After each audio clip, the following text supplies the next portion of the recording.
Okay, so we're going to look at some different types of angles within lines. So first of all, we're going to talk about transversals and what that actually means. So we have, say we have two parallel lines. That's all we're kind of worried about at the moment.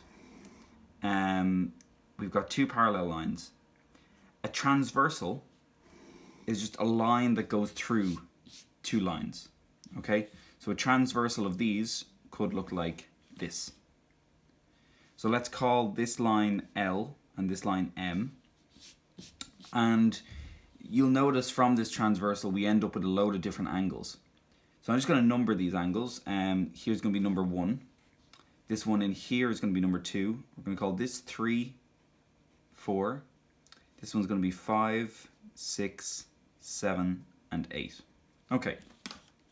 So remember, this here is called a transversal. Okay. So now we've got a load of different angles. We need to think about what we can think about in these angles. So I'm going to just take this and I'm going to recreate it down here. But we're going to be talking about interior angles only. So interior angles are ones that are on the inside. Which is pretty straightforward. So I'm going to redraw this. We've got our two parallel lines.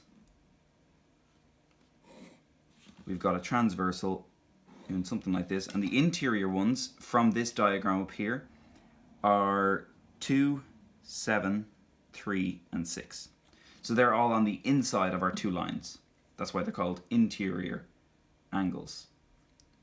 Okay, now corresponding angles are something slightly different. So again, I'll redraw out our transversals, or our two parallel lines in our transversal, sorry.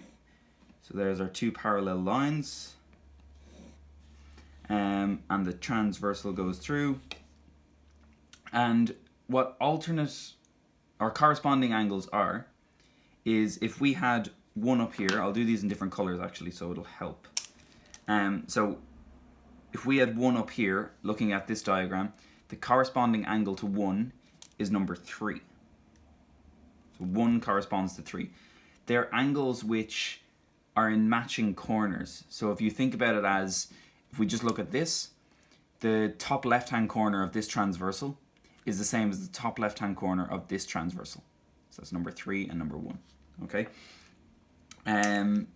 If we will think about number 7, let's do number 7. The corresponding angle to number 7 would be number 5. Okay. And let's do one more. We'll do number 8. We'll go with number 8. So the corresponding angle to number 8 would be number 6. Okay. And finally, I'll do the last one in pen. 2, or in pencil, sorry, 2 would correspond to number 4. So you can see from the different colors that they all correspond to each other. So they're like a little box. It goes green, blue, pencil, red, green, blue, pencil, red.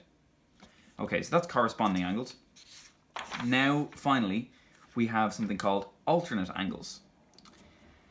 Now, alternate angles are another thing, but are made up of parallel lines and transversals, again.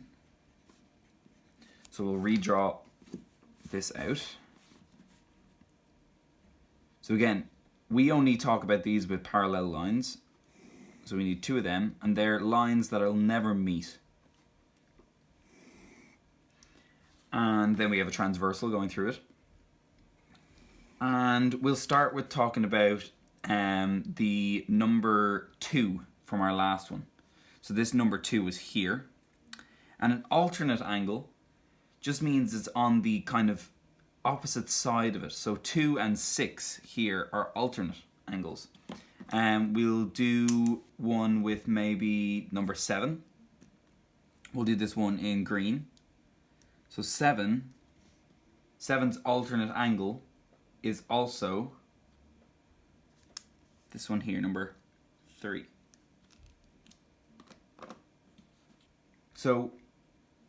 these angles are always the interior angles.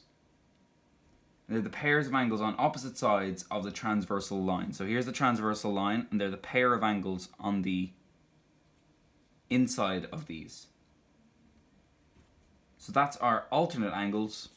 Just to go back, we have, this is what a transversal is. It creates all these angles. Our interior ones are just the ones on the inside. There's nothing special about them. The corresponding angles are the ones on opposite sides, and they correspond to each other. And finally, the alternate angles are here and here.